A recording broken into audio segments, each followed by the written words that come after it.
Craigster.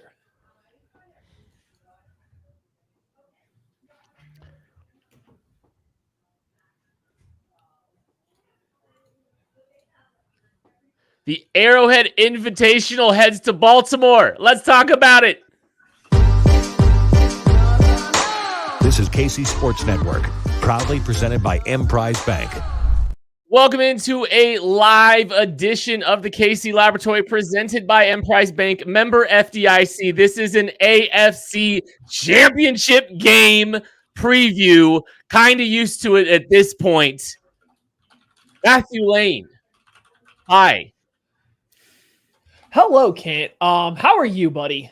I am so excited. I was really bummed that I had to miss my Monday show, so I'm really hyped to be here. Really excited to talk about this team because I haven't got a real chance to do that since the post-game show. So I'm very excited to be here.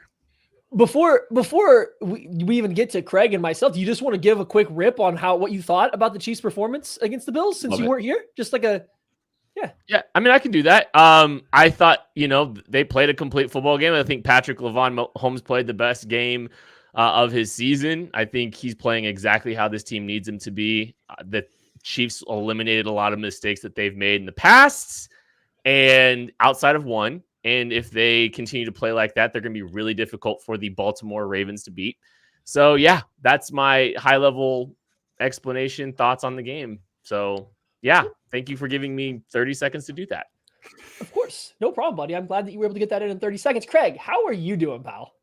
I'm doing phenomenally. I am currently holding down the fort here just before the East-West Shrine game. You guys are going to be joining me tomorrow, and I'll get to see your beautiful faces in person. So I'm very excited about that. But currently holding down our Airbnb in Dallas right now with Tucker D. Franklin, Joel Prestile, and BJ Kissel. We're having a good time down here tonight. Does the D stand for Dallas? No, the D doesn't stand for Dallas. No, it stands for Frisco. Oh, clearly. I just want to say before we get into this too, I'm happy. I'm happy to come hang out with you guys. That's a lot of fun. And I'm happy the Chiefs are playing in this game. But I'm really glad for the rest of the AFC that the Chiefs felt so generous this year that they would allow the Arrowhead Invitational to go on the road. It's been in one location for a while now. I think we're moving from like a permanent like circus situation where it's now traveling. The Arrowhead Invitational can now travel around the AFC. So, Baltimore, get ready. It's coming to a city near you very, very shortly. Yeah, bring it on. We're very excited to be watching Kansas City go and rip the hearts out of the city of Baltimore. It could be quite a delightful evening or afternoon, really, on Sunday. So we're going to get into this game, kind of breaking it down as we always do. We'll start with the offensive side of the football.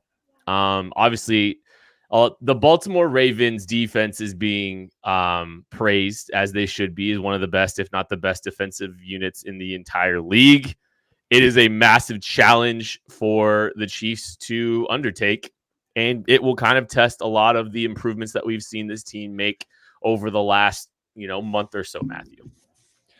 Yeah, let's rip the Band-Aid off right off the top, right? The Baltimore Ravens defense is kind of like a nightmare matchup for the Kansas City Chiefs. They do all of their strengths are in the areas that the Chiefs want to exploit, and all of their weaknesses are in the areas the Chiefs struggle to exploit. You can run the ball not well, but you can run the ball pretty well on the Baltimore Ravens defense. The Chiefs don't typically dive into a game with a heavy run script, especially in these big important games. Will they if it's working? Sure, they work it in, but they are never going to be the Los Angeles Rams and run the ball 9 straight times to start a game to great success, right? So that's the one spot. The next spot is their outside corners are probably the weaker part of their secondary. That's not where the Chiefs want to live throwing the football. They would much rather pepper the middle of the field, short to intermediate. That's also where Kyle Hamilton and Patrick Queen and Roquan Smith play, which are their best players on defense. So just the things that the Ravens do well on defense is a bad matchup for what the Chiefs want to do. And so I'm kind of interested to see how the Chiefs go about approaching that. I think we've seen from Andy Reid in this offense the first 2 weeks, game plans have been widely different, right? So they are going to come out with something else. They're not going to be like, oh, we're just going to try to slam our heads into the strength of this defense over and over again. So I am curious what the game plan is. I just want to start off the top. It is a hard matchup for this Chiefs offense that just recently found its footing. It really, really is. This is not anywhere close to the same sort of matchup that the Chiefs saw in the first 2 weeks of the playoffs. This is not something where you're looking at it and you're like, oh, there's an area of the field that the Chiefs can exploit. You're not targeting specific, you're not looking at the second level of the Bills or the Dolphins, the defense and saying, oh, wow, Travis Kelce and Rashee Rice should have a field day. Isaiah Pacheco should be able to run at will. This is a very tough defense. Manny, I'm going to push back a little bit on what you said about those being their best players. Justin Matabuke has arguably been their best player this season. Like, he has been awesome this season. They have dudes at all three levels, and they have the types of players and the types of scheme that is just a really bad matchup for the Kansas City Chiefs offense. They do a lot of simulated pressures. They drop guys out. They bring pressure from a little bit of everywhere. They're going to confuse this offensive line that is very good at picking things up. They're still going to have elements and curveballs and things like that they're going to be able to capitalize on going forward in this game. And they have the dudes to execute that scheme at a very high level. So, yeah, I look up and down this defense and I just say, hey, this is a really, really, really tough go. And granted, AFC Championship game, of course, it's going to be a really tough go, but this is arguably the best defense in the NFL. And I'm saying that as somebody that's been a proponent for the Kansas City Chiefs to be included in that conversation. The Baltimore Ravens are just that much better than everybody else right now. Yeah, two really high level defenses are going to be on the field this week, and this is to be expected. This is the AFC Championship game. This is the best record in the AFC, a 13-4 football team, and they've got some really good players, up and down that roster. Curious what you guys think from a run scheme perspective. We can kind of start in there. Do you think that they're going to try to line up and play, lean on their wide zone? Do you think they're going to try to get into their gap stuff? Like, what do you think schematically that this team's going to try to do in the run game? So it really depends on how the Ravens try to play it. In the past, the Ravens have tried to stick to nickel against a lot of teams, especially that have good quarterbacks, and it's actually resulted in them giving up more rushing yards than that defense is accustomed to. Now, their past defense has been better because of it, but when they stick to their nickel, teams have had success running, and especially teams when they go with condensed formations, they have been able to get wide receivers or tight ends up to the second level on the outside, whether it's going to be Patrick Queen as the will, or it's going to be Kyle Hamilton kind of playing as the nickelback. They have been able to successfully get a body on them quickly, get away from Roquan Smith and kind of get some yardage going. So I think it looks like a kind of split zone game to me. Maybe a little bit of counter. I think the Chiefs lead the NFL in counter runs this year, right? So I think some of those runs where you're hitting just a little bit off tackle, you're throwing a little bit of misdirection in there to play off of two very aggressive linebackers. You're giving yourselves the options to get offensive linemen up to that second level quickly because they are playing with lighter bodies. None of those second level defenders are guys that want to take on blocks. Roquan Smith, Patrick Queen, Kyle Hamilton. Like, I'm not saying they can't, but none of those guys are what you would classify as a thumper. Neither one of them want a offensive lineman climbing clean up to them. So I do think the Chiefs can just simply be more physical, and they have run split zone. They have run counter as a more physical team. It's like, that's where I hope they would lean into this game. I don't think you want to stretch this team horizontally. I think the pitches, the outside zone sounds like a really bad idea versus this defense, given what we've seen from the Chiefs offense this year. Especially as many times as I've watched Baltimore this year, those defensive ends, the unblocked backside ones when you're trying to run away from them, they're really hard to run away from. These are guys that have been able to chase guys down repeatedly and punish them for trying to run some of those stretch type plays. I know how we all feel about Jadeveon Clowney, but I have watched him blow up multiple runs as a backside unblocked defender. So yes, trying to run some of that wide zone stuff, trying to run some of that outside zone stuff just doesn't make as much sense as maybe it does in some other stuff. Now, the split zone stuff, absolutely. You got a guy that's kicking out that backside end, throwing a little bit of misdirection, mixing in a little bit of power, mixing in a little bit of, maybe a little GT counter or something like that, getting some guys on the move. It's going to be one of those that I think this is a game that we might see the Chiefs with a little bit more pulling blockers or guys coming across the formation to kick out somebody rather than just like a straight up, we're going to line up and run outside and inside zone, which is an Andy Reid special. That might limit some of the RPO game that they have built into the offense right now. But for a team that maybe wants to capitalize on a nickel defense, try and just take advantage of it in a singular game. Like, this is one where it really feels like that off-speed gap, power, counter, and the split zone stuff just makes sense based on what the Chiefs have done historically. Yeah, and like for a 3-down team, like their guys move okay. I think Michael Pierce topped out at 15 miles an hour trying to chase a play. That was fun. That was a fun play. I think you still try to get him moving a little bit later. You try to get him thinking a little bit. You try to get that front three thinking a little bit. If they're going to play a 3-down, that like you guys kind of said, maybe they're in a 2-down. We'll find out kind of what kind of personnel choices that this team needs to have. So, Maddie, I know you had some interesting numbers about kind of 11 versus 12 personnel that you saw with the Ravens. Just something off the top, throw that out there. Yeah, the Ravens this year have actually seen the lowest amount of 12 personnel in the NFL. Then I thought that's kind of surprising. They're good against it. They rank 12th in EPA per play given up to 12 personnel, but they are dead last in the rate of 12 personnel they face. And so that immediately sparked an interest in my mind, because I do wonder, are they going to match 12 with base? Are they matching it with nickel? What's their plan going to be? This team, when they go to base, gets a lot worse versus the pass. Now, they improve versus the run, but they get a lot worse versus the pass. And then conversely, you look at the Chiefs, they have zero qualms lining up in 12 personnel a lot and throwing the football out of 12 personnel. We've seen that in both rounds of the playoffs now. The Chiefs are very willing to get 2 tight ends on the field and still try to push the ball or run. It actually makes the Chiefs a little bit more balanced because they can go under center more frequently. Their run game variety increases. They can do more stuff in the run game. It allows them to get into the hard play action and protect offensive tackles a little bit. So I am interested. I think that could be one of these like low-key, sneaky matchups here that can sway the game. How do the Ravens handle 12 personnel? Do they have a good answer? And if they don't, are the Chiefs willing to just stick on the same thing that's working all game long? And whether that's the run, whether that is the pass, will Andy stick to one thing for a long enough time? We saw them do it for a while against Buffalo, but then on that last drive, they kind of pulled away from that final drive where the Chiefs could have put the game away, where they had the real possession before the Pacheco ran it out. They threw the ball a lot. They got away from the heavy personnel and the condensed looks, and all of a sudden tried to go revert back to their normal offense. I just wonder how long they'll stick with heavy personnel, even if they are having success or not. I really like that. That was something that I was planning to bring up here. On December 12th, I got a text message from somebody that's in national NFL media that asked what has happened to the 13 personnel. Like, absolutely loved the 13 personnel usage that the Chiefs had done throughout the season, loved the efficiency that they'd ran it, and it disappeared. And the Chiefs haven't run a ton of it since then.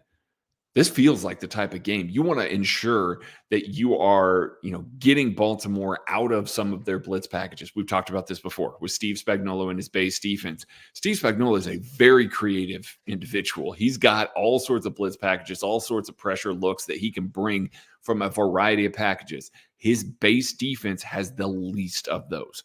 By far, every defensive coordinator, that is the case. You want to take some of the dynamic nature of the Ravens defense out of this game, line up in 13 personnel. You're using Travis Kelce as a move tight end anyway. You're really getting Noah Gray some nice open looks in some, various schemes. And Blake Bell can help, with some of the twists, the games, guys coming off the edge, stuff like that. You can run some hard play action out of 13 personnel as well as run the ball pretty effectively out of 13 personnel. I am wondering if this is the game that we start to see that come back. But that's to the same point that Maddie was bringing up there with 12 personnel. You're trying to get them into their base defense. You don't want them to be in their nickel. You want to force them to bring more guys into the box and then try and hit stuff over the top, try and get some space in the intermediate areas of the field as they try and stack the box to try and prevent Isaiah Pacheco from having big runs. I think this is a game where we might see a little bit more of that 13 personnel. I know the focus is all on the wide receivers, who's going to get open and all of that. I'm looking at 13 personnel and maybe Noah Gray and a little bit of Blake Bell having some impact moving the chains once or twice this game. When you guys are talking a little bit about the outside corners and how to kind of attack them, well, guess what? Travis Kelce still knows how to Y-ISO. Like, you can still get into your Y-ISO looks, and that can help dictate some of that a little bit. You might get him, put on a Brandon Stevens. You might be able to get him matched up a little with one of those outside corners. or potentially tilt the coverage a little bit towards him. Maybe Kyle Hamilton's playing to Travis's side or something like that. You kind of see that a little bit. So I think that's something to pay attention to. You can still get into 13 personnel and you can still flex Travis out like you normally would. That could present some options to match up Travis, with an outside corner and give him some space to run a little option route or something like that over out there. We're going to take a break. We'll be back right after this. We appreciate you supporting KC Sports Network by listening to our podcast. You have helped us become the highest ranked Chiefs podcast network in 2022 and 2023. And don't forget about our daily Substack newsletter, the best written analysis you can find on the Chiefs straight to your inbox every day. kcsn.substack.com. Thanks, everybody, hanging out with us tonight on this live show, getting ready for Chiefs Ravens. I talked a little bit off the top about this Bills game that the Chiefs just played. They reduced their mistakes significantly, and I think you saw the byproduct of that. There was one huge crucial mistake that made that game a lot more interesting. That was the difference between the Chiefs scoring 27 and 34 points, quite literally. That was a opportunity for them to bust that game open and make the fourth quarter a little bit more comfortable. The mistakes have continued to go down, I think, week over week. And you saw it against the Dolphins. There was still some mistakes that they were making. They still were able to put points on the board and comfortably win that football game. This last week was awesome. I think they did a really good job kind of eliminating a lot of those mistakes and penalties. One turnover at the goal line. Outside of that, they played a pretty clean game. I think another clean performance like that feels like it's going to put them in a really good situation to try to win this football game. Well, and here's the trick. The Ravens are the best team in the NFL at forcing turnovers. So that's, and the Bills were actually, I think, pretty decent at it throughout most of the year on like a per play basis. So it's not like it was significantly different, but the Bills were also hurt. The Ravens are very good at making teams make mistakes, and they're very aggressive. Craig touched on the blitz stuff earlier, but even just how the secondary plays, like Ronald Darby has come back for them this year, come onto the team this year as it's gone on. And he's one of the most aggressive corners just coming downhill. And Brandon Stevens plays the same way. Like, every single player on that team plays like a Raven. They are all physical, flying downhill at a lot of stuff. And that means there are going to be opportunities to catch them being overly aggressive if you're the Chiefs, but it also means you can't be a little loose with the football. You can't have the ball hanging out loose when you're running. You can't be, if you're Patrick Mahomes. I'm not saying don't force it in the tight windows, because I think he's going to have to win this game, but you can't miss them. You can't lazily try to put the ball out there where it might be contested. Like, the Justin Watson's drop to start the game is a perfect example.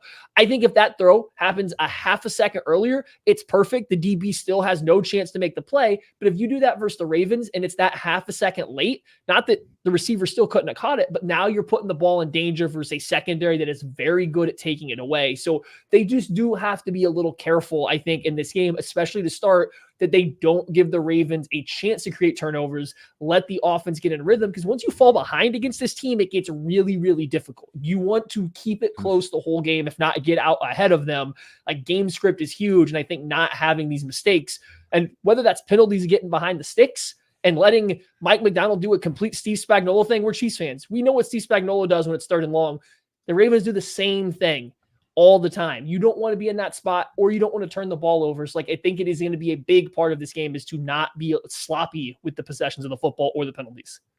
And I mean, that goes for every game, but especially so against this defense. Like, we can't impress that enough.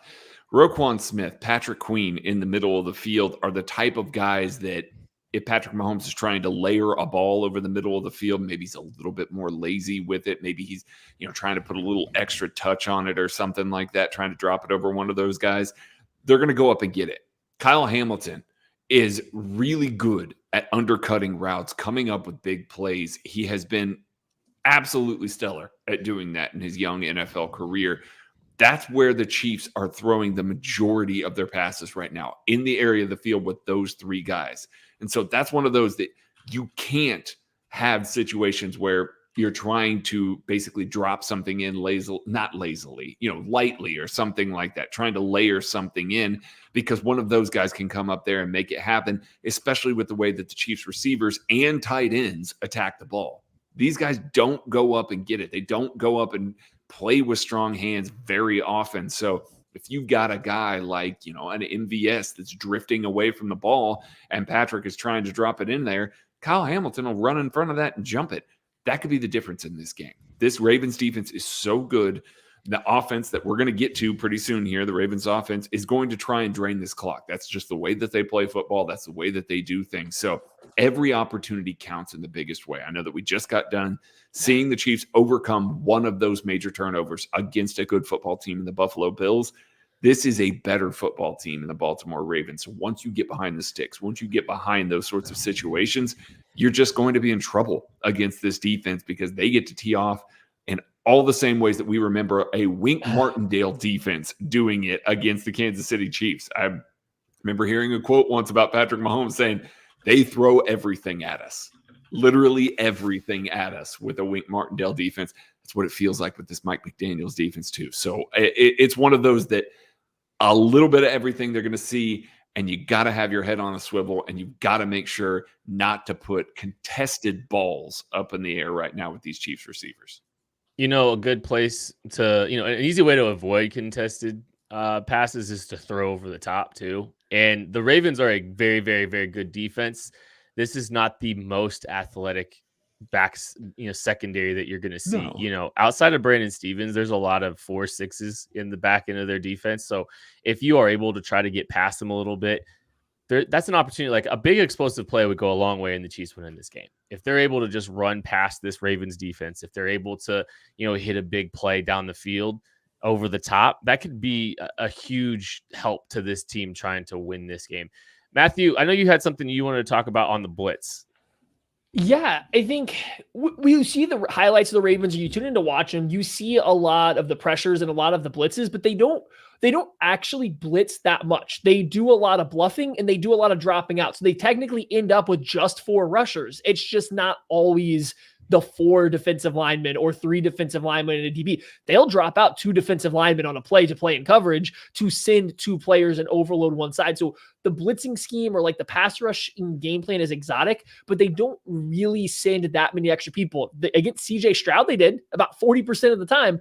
That was the most in the past 4 weeks that they've sent after anybody by far. They live in, 10 to 20% most games. So I don't know if it's even going to be a heavy blitz script against Patrick Mahomes and the Kansas City Chiefs. That they might try it and see if they have success, but I don't know if they're going to lean heavily into it. And I know a lot of Chiefs fans have probably looked at this defense, seen the way Mike McDonald plays, and are not worried about it, but expecting it. I don't think you're going to see the Miami Dolphins cover 0 game plan for half of it coming out. I don't think you're going to see the Ravens trying to heat Mahomes like that. If you go back and watch, like they blitz Jared Goff a lot. You go back and watch, there's a lot of plays out there to be made that Jared Goff just couldn't make. You give Patrick Mahomes those same opportunities versus those looks, he's going to make them. Same thing. You go watch CJ Stroud. Part of it, I think, was the way that offense was structured, but he was also a tick late getting to some of the stuff that he needed to. I don't think Mahomes would be late. So I don't know if the Ravens are going to blitz as much as it seems like media has made it out to be. But when they do, you do got to be careful because they are going to drop someone underneath what your expected hot route's going to be 100% of the time. They are not going to blitz and give you the free slant behind the pressure. There is going to be a D-end, there's going to be a safety rotating, and there's going to be somebody covering up the blitz if you're just planning on throwing into it. So you have to be ready to play a step ahead. I think Patrick Mahomes will be. I am completely confident in Patrick Mahomes beating it. I just want to say they are very meticulous about making sure they get a person to cover up who is expected to be hot off of their pressure.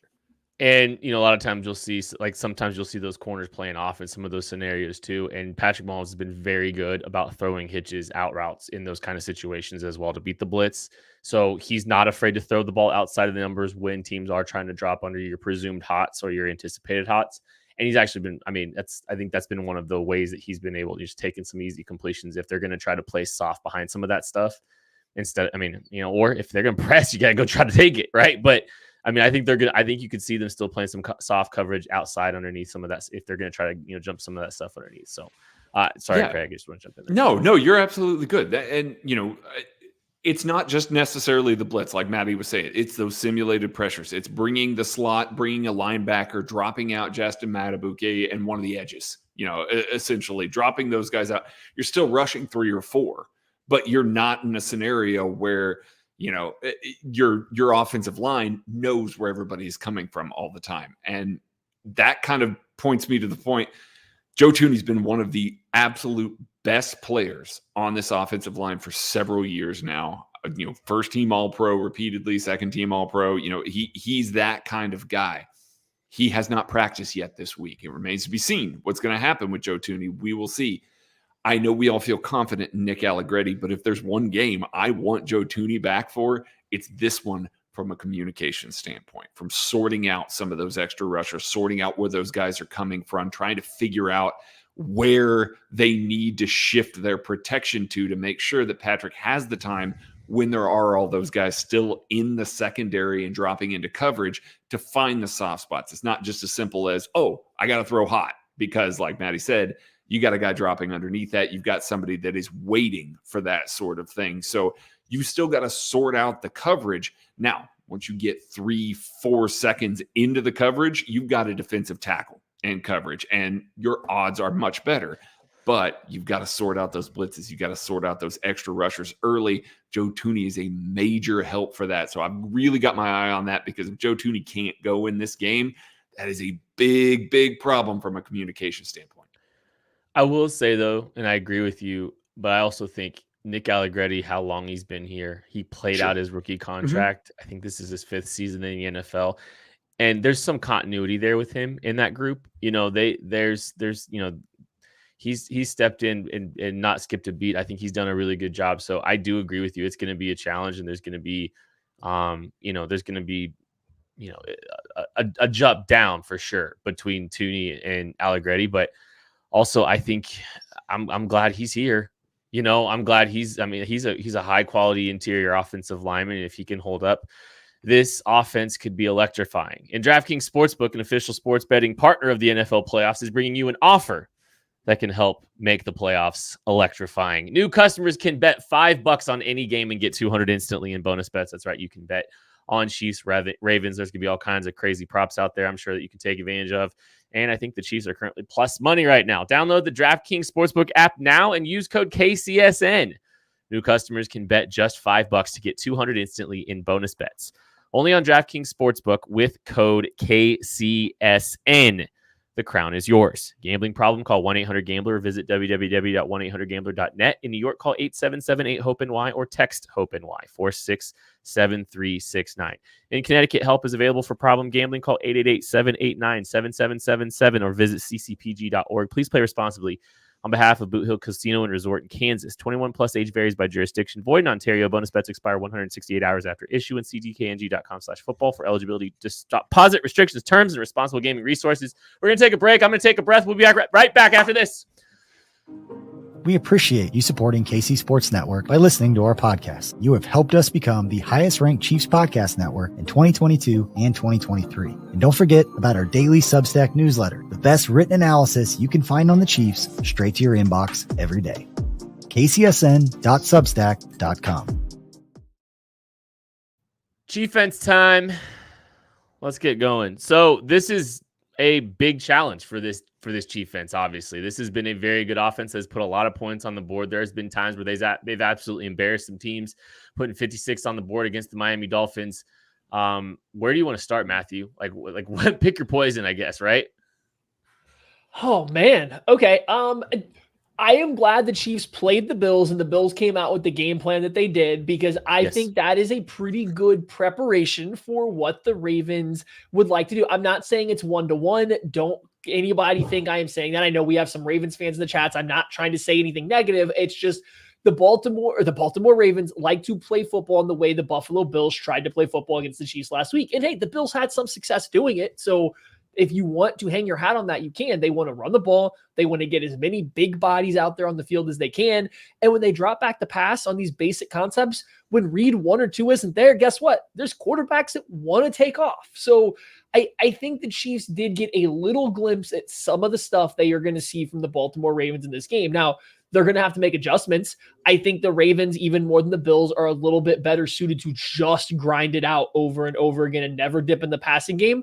Granted, Bills' run game had been just as efficient as anybody else in the NFL leading up to that game. But I think the Ravens are a little bit more the Bills are trying to transition to that style of football play. The Ravens have been there for 20 years, right? So they're kind of used to having to do that. It's just, I think the Chiefs defense got valuable experience playing against big personnel, heavy personnel, a lot of pulling, a lot of different runs. Oh, and by the way, there's going to be QB runs off the edge sprinkled in. So you're going to have to make sure your backside contained player is, on his P's and Q's. And they weren't always versus the Bills. No, they definitely weren't. And that's the part that should terrify most Chiefs fans that watch that game. They're looking at an offense that is going to do largely what the Baltimore Ravens are going to do, except their quarterback is harder to corral. Yeah, Josh Allen is tough to bring to the ground, but you can hit him. Yeah, he runs fast, but he's a big dude. You can still hit him. It's hard to get your hands on Lamar. And it's really difficult to keep him in the pocket the same way that they tried to do against Josh Allen by making those early adjustments after it became very clear early on, hey, the Buffalo Bills are going to commit heavily to the run. They're going to commit to all this short stuff. They're going to play everything short. The Baltimore Ravens do that most of the time. So I don't foresee Steve Spagnuolo coming out playing particularly soft on the outside, allowing some of these dump offs, allowing some of the stuff that we saw against the Buffalo Bills. I think he's going to commit to the run fit very, very, very much against the Baltimore Ravens. The dangerous part about that, Baltimore Ravens have some good receivers. I know the last couple of times that Steve Spagnuolo has played this offense, there have been pieces that have been around but haven't necessarily lived up to their potential. Zay Flowers is a really good football player. And they've got a guy coming back in Mark Andrews, it looks like this weekend, that's probably the second or third best tight end in the league. Like, he's right there in the conversation for one of the best. And then you've got Odell Beckham Jr., you've got Rashad Bateman. They have weapons, and they can dump the ball off to a guy like Justice Hill, who is dynamic with the football in his hands. They are far more dangerous than we want to give them credit for through the air. It's just their offense does look short. It does look to run first. It does look to commit to that sort of stuff. And so Steve Spagnuolo is going to need to corral that, going to need to stay ahead of the sticks, not get into the same situations he did against Buffalo, where 2nd and 2 and 2nd and 1 constantly all game long through the first 3 quarters there. But at the same time, they are scary on the outside. I really liked the Chiefs defense matchup against the Buffalo wide receivers. I don't exactly love the matchup against the Baltimore Ravens wide receivers this week. Why is that? I think that there's so much speed that's going to be there. And if you are going to try and commit an extra guy to the run fit because you are going to have a quarterback like a Lamar, that you do need to commit a safety to getting downhill quickly, you either have to make your decision. We have to keep the umbrella over the top of a guy like Zay Flowers, Rashad Bateman, Odell Beckham Jr. We have to keep that umbrella over the top, or we drag somebody else into the run fit. There's no both there. And either one of those is scary. You just either allow Lamar Jackson, you allow this run game to kind of have their way with you on early downs, and you require them to play perfect like they did with Josh Allen, or you try and get ahead of the stick so that you can get into your dime defense, so that you can get into those scenarios where you have your pressure packages, you can dial stuff up, get pressure on Lamar and try and rattle him early, which I think is probably what Steve Spagnuolo is going to try to do.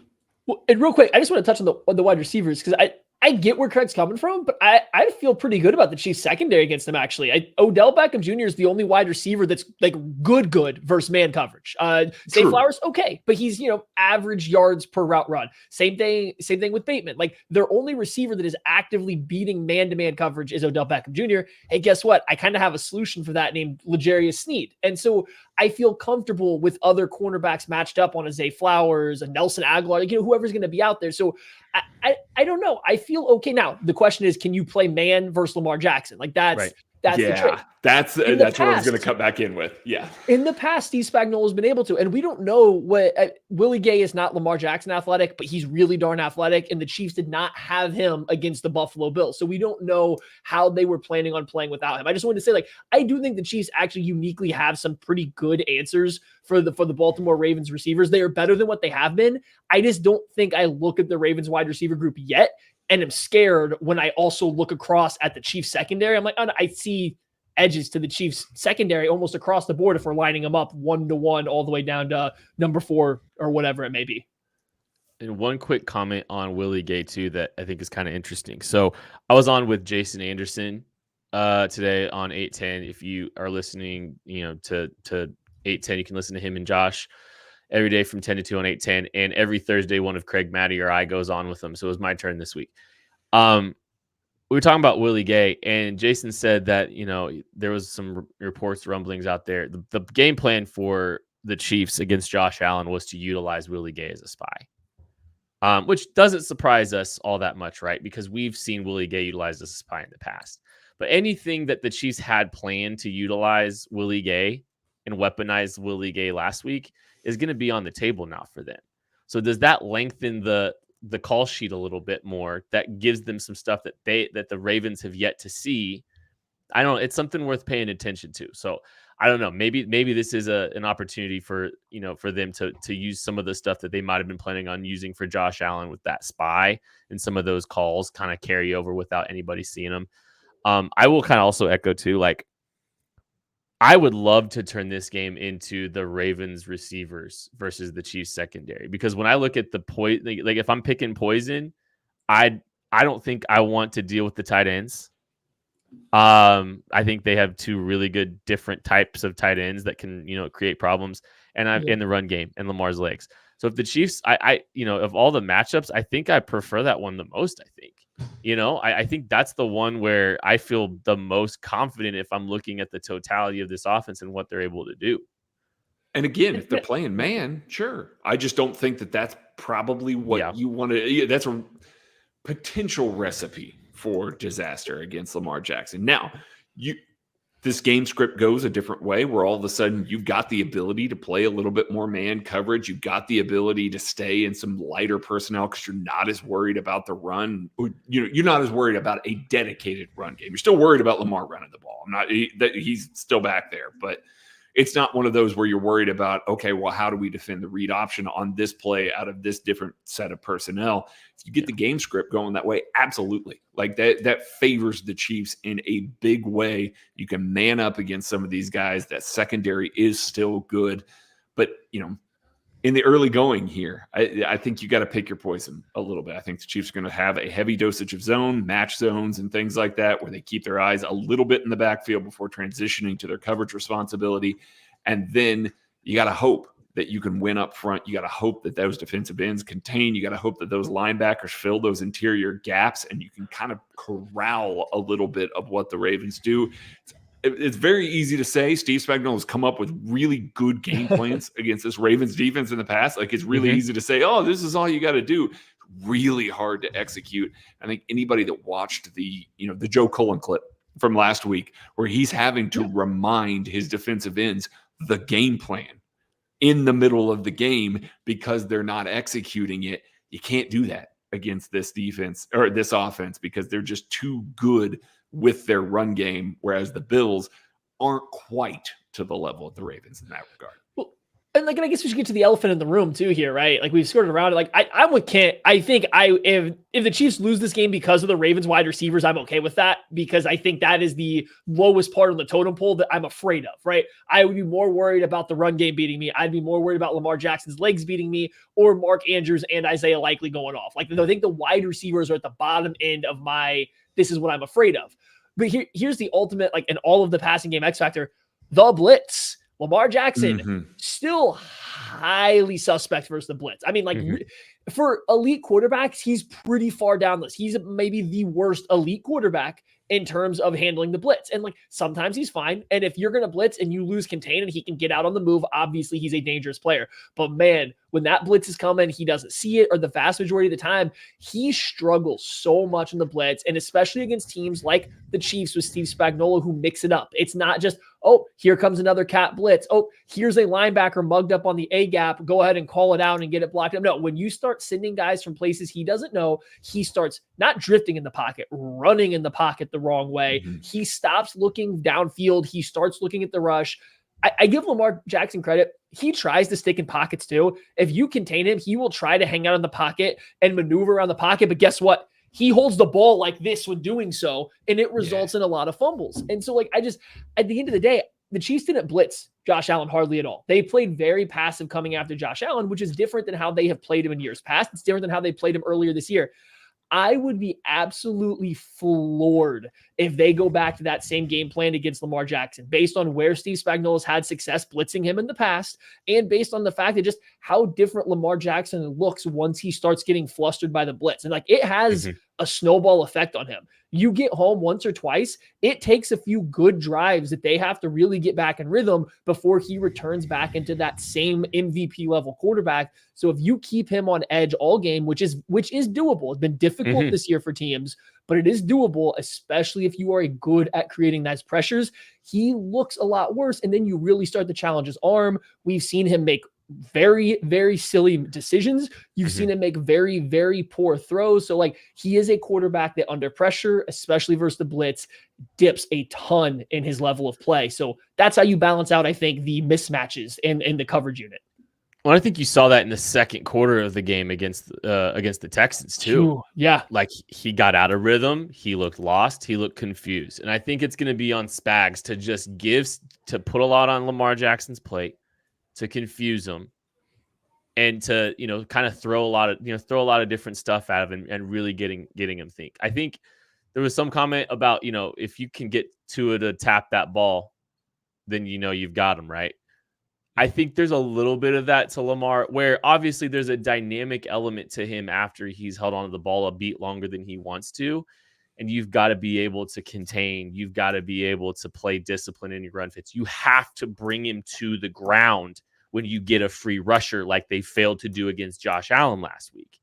But I do think if Steve Spagnuolo can keep them out of a rhythm and mix things up and mix and match and kind of just be a little bit unpredictable, I think Steve Spagnuolo is a nightmare for Lamar Jackson. I think he's a nightmare matchup for Lamar Jackson. I mean, he is. I think he presents a lot of problems for a lot of quarterbacks.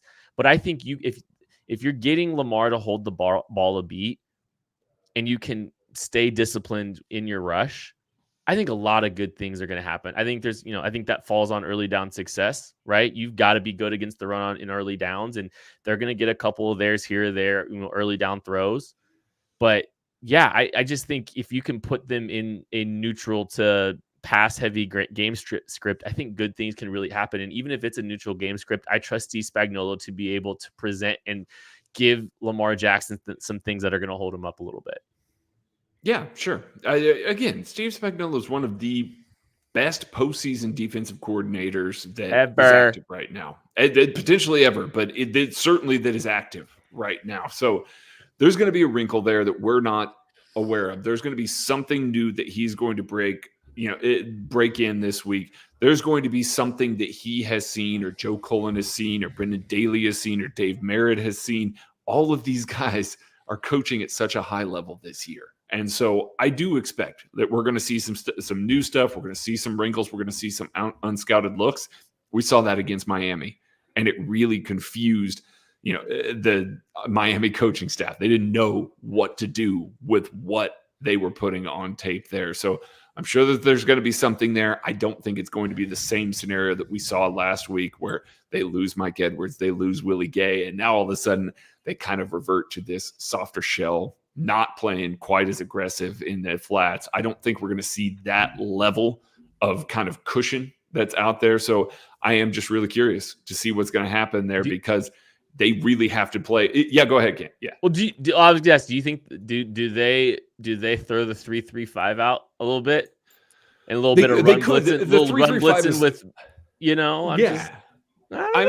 just add an athlete onto the field, and maybe I can see the rush lane integrity though is my concern.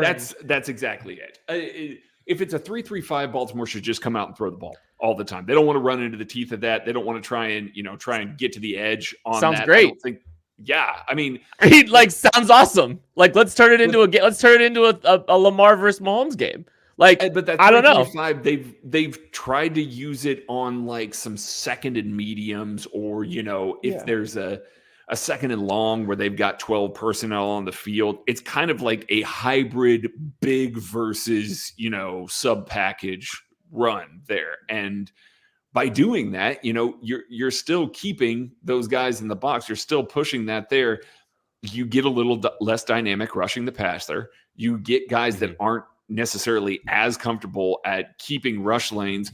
And if Baltimore just kind of goes, big on big and man blocks throughout the whole front there, you got Drew Tranquil and Leo Chanel against offensive tackles. I mean, I love both of those individuals, but that's not a matchup that I'm like, oh, wow, they're going to win it a lot. And they're going to make sure that they crush the pocket and keep Lamar in it. So I think they just come out and throw against that.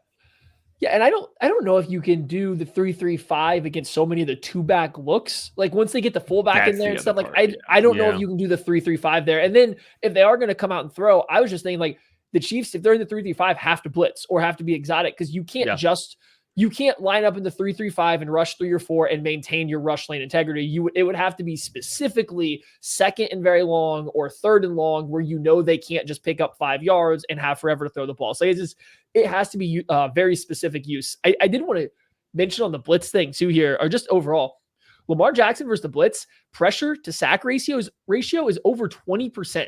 That's double Patrick Mahomes. And Patrick Mahomes was second in the NFL. Like that's for barometer's sake. Like, Patrick Mahomes was second in the NFL, sitting at 11%. Pressure to sack percentage for Lamar Jackson against the blitz is 22%. If you get pressure when blitzing him, 1 out of every 5 plays is a sack. Like that's bad. It's like you got to try to heat them up. I think that's the big part of it here. If you're the Chiefs, you have to stop the run and heat them up. Now that becomes the whole thing. Win first down so you get a chance to bring the pressure. They were not winning first down versus the Bills. That was a problem. And I'm not there's no guarantee it won't be this way. I mean, we somehow made it this far. We can't go too far into it. The Chiefs got to stop the run. Chris Jones, maybe not the best run defender. There's been some friend of ours, Nate Tice, wrote an article, fantastic work in there. Go find Nate Tice's article. I believe it is on Yahoo is where he is writing this year at Yahoo Sports. And so he wrote about it, just talking about Chris Jones in the first 3 quarters of the game and how he is essentially historically unproductive against the run. This isn't like just a pure measure of how good or bad he is. He's just highly unproductive versus the run. And I think you can see that in some of the Chiefs run defense early in the games. Everybody's seen it with their eyes. We don't need to dwell on this too long because we are 45 minutes in. I just think this is a perfect time for Chris Jones' effort and play versus the run to come out before a game that they are going to need Chris Jones to play against the run. Do you know what happens if the Chiefs make the Super Bowl? Buddy gets paid. Buddy gets paid again. Playing the run gets him paid. I wonder if that matters. Here's the incentive. If the Chiefs make the Super Bowl, Chris Jones will receive an additional $1 million bonus because he made first team All-Pro. He needed a first team All-Pro. Because he got that, if the Chiefs make the Super Bowl, he gets an extra $1 million bonus. The carrot is out there, folks. And yes, the effort has been very inconsistent. But do you guys remember what we saw the last time this man was at $1 million on the line? I also want to say he didn't play the run but he played. That was because he needed a sack. He played out of his exactly. He played out of his mind. I want to also be very clear. I don't think it's just effort. I just don't think Chris Jones is that good versus the run. I think a lot of it's effort. But I just don't think Chris Jones is that good versus the run. That's not his strong suit, right? That's not what he does best. So there's just a game where they need Chris Jones to show up versus the run. And the good news is what Chris Jones does well versus the run is make explosive plays. He makes big stops. He doesn't tackle a guy for 3 yards. He gets a negative play for the offense. That is how the Chiefs live versus the run. Their success rate, but like their EPA per play isn't bad, but their success rate's okay because they can blow stuff up. So it's just like that. We need a good Chris Jones game versus the run. They really do. This is a game where they are going to need it. And it's just perfect timing that a fantastic article has come out about it. Hopefully it's gotten to Chris Jones and he's like, maybe I should prove them wrong, get my $1 million and increase my contract. Please read this, Chris. Please listen. I don't think you can do it, Chris. I don't believe you. I don't think you can do it. Hey, real quick before we move on here, just a quick reminder, KC Sports Tonight. We've partnered with them at KCTV5. You can check them out on weeknights at 6:30, Saturday and Sunday at 10:35.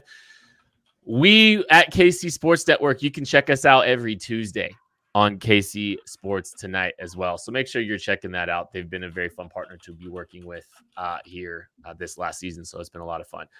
Players to watch presented by Tickets for Less. Remember, promo code KCSN gets you tickets at the cheapest discount that they have on at tickets for less. So promo code KCSN. Matthew, player to watch, go. What is this? No. Okay.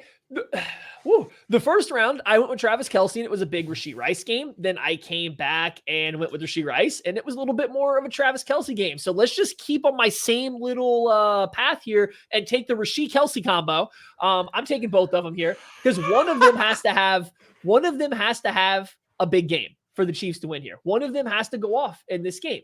Rashee Rice or Travis Kelce have to have a big game. And unfortunately for them, both of them like to operate over the middle of the field, where we've already talked about the Ravens are the strongest.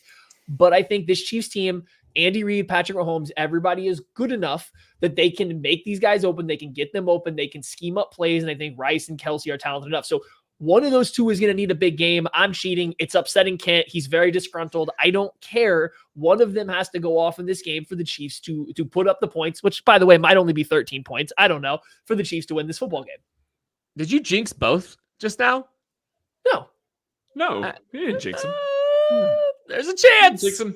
Look for MVS to have a big game. My player to watch is Nick Bolton. He's back. Nick Bolton had an outstanding game against the Miami Dolphins. I wouldn't say that Nick Bolton had an outstanding game against the Buffalo Bills, and it kind of showed up in the run game. Now, some of that is because Willie Gay Jr. gets hurt. Some of that, they had to adjust the scheme on the fly. Nick Bolton has to play huge in this game. Nick Bolton shows up for big games. Everybody remembers the Eagles game. He makes arguably the play of the game on that one, almost has us another one. He's got to show up in this game in a big, bad way. They've got to stay ahead of the sticks. They've got to communicate some of this stuff. He is so good at IDing things that he has seen before on film. Todd Monken is keeping with the stuff that has gotten him here. Then he's got to be the one to orchestrate that. He's got to be the one to shift the front, and he's got to be the one to blow it up. We know he can do it. We have seen him do it before. It's got to show up this week. They can't have an off game from their Mike linebacker in an AFC championship game. So I know he'll be up for it, and I know that he'll be ready for it up here. Physically, can he get to those spots? Can he be where he needs to be? If he has a big game, I really love the Chiefs' chances in that regard. And I mean, again, he shows up for big games. So I'm really expecting that we see one out of Nick Bolton this week.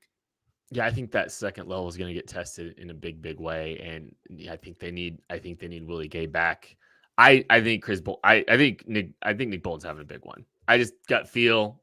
I mean, after last week, I think he's coming back and having a big one. If he does, I think good things are going to happen for this team.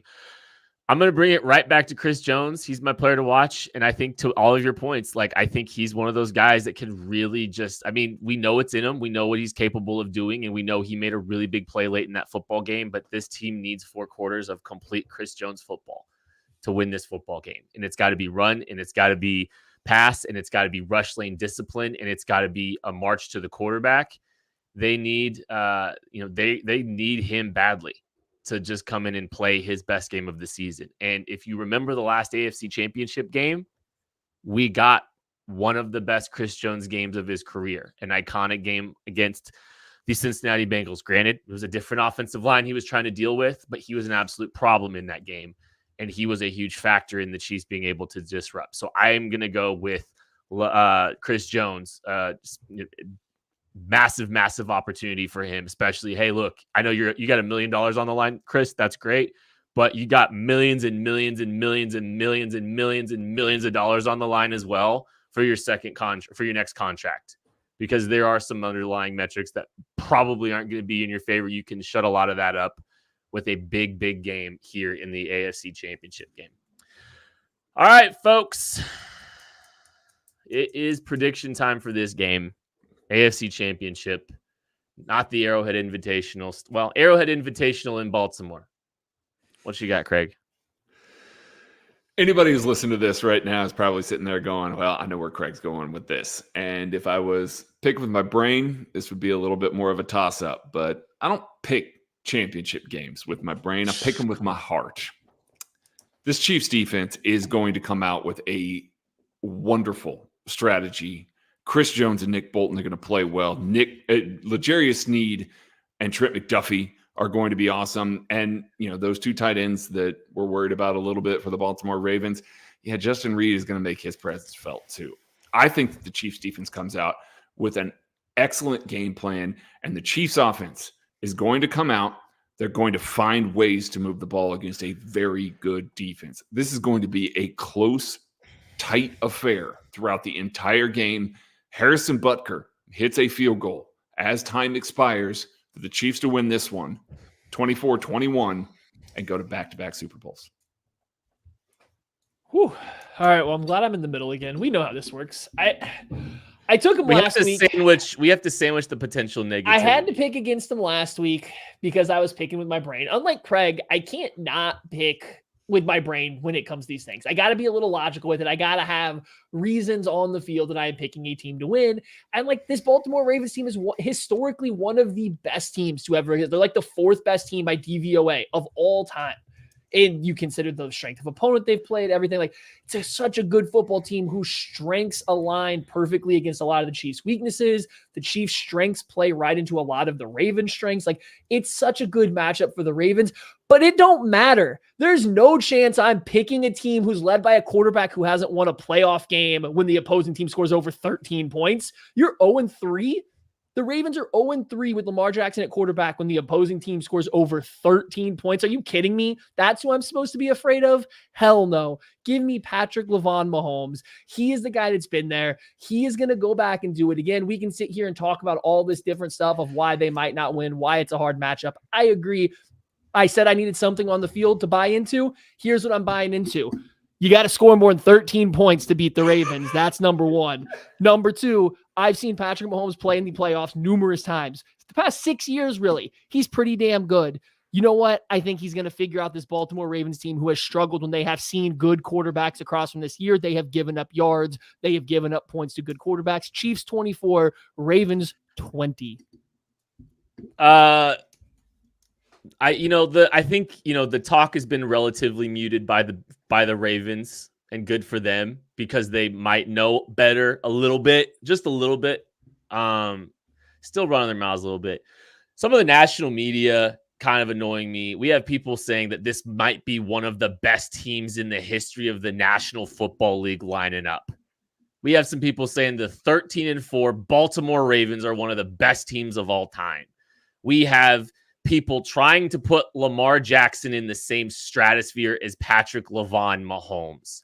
And you have a quarterback who walked into Buffalo and ripped the hearts out of an entire region and just broke them.